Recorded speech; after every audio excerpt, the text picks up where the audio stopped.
നമ്മൾ ഈ കാണുന്നൊരു ബ്രേക്ക് പെഡൽ ഹാർഡുമായിട്ട് വന്നൊരു വാഹനത്തിൻ്റെ മെക്കാനിക്കൽ വാക്വം പമ്പാണ്.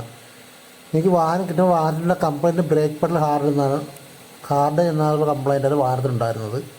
നമ്മൾ സ്കാൻ ടൂളിട്ടാണ് കണക്ട് ചെയ്ത് നോക്കിയപ്പോൾ അത് റിലേറ്റഡ് ഫോൾട്ട് കൂടെ നമുക്ക് കാണിച്ചിട്ടുണ്ടായിരുന്നു.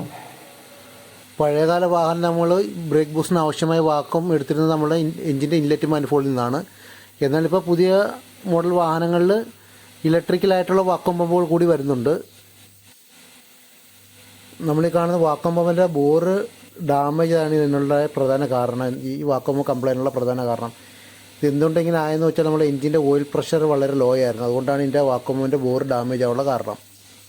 അതുകൂടെ തന്നെ വാക്വം പമ്പ് ക്രിയേറ്റ് ചെയ്യുന്ന അതേ വാക്വം കൊണ്ടിട്ടാണ് ചില വാഹനങ്ങളുടെ വാഹനത്തെ PTO 4x4 ഇവയെല്ലാം വർക്ക് ചെയ്യുന്നത്. നമ്മുടെ ഈ വാഹനത്തിൻ്റെ ഓയിൽ പമ്പ് ഞാൻ പറഞ്ഞിട്ടുണ്ട്, ഓയിൽ പമ്പ് ഡാമേജ് ആയിട്ടുണ്ട്. അതുകൂടെ ഈ വാക്വം പമ്പ് റീപ്ലേസിൻ്റെ കൂട്ടത്തിൽ ഓയിൽ പമ്പ് കൂടെ റീപ്ലേസ് ചെയ്യുന്നുണ്ട് ഞാൻ.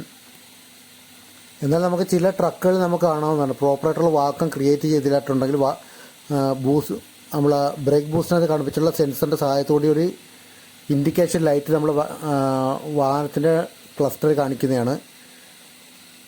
അതുപോലെ തന്നെ കാറുകളിൽ നമുക്ക് സ്കാൻ ടൂൾ കണക്ട് ആകുന്ന സമയത്ത് വാക്വം ബൂസ്റ്ററിലുള്ള സെൻസറിൻ്റെ സഹായത്തോടെ ആവശ്യമായിട്ടുള്ള വാക്വം ക്രിയേറ്റ് ചെയ്യുന്നതിൻ്റെ കോഡ് P0559 എന്നുള്ള കോഡുകൾ നമുക്ക് മനസ്സിലാക്കി തരും.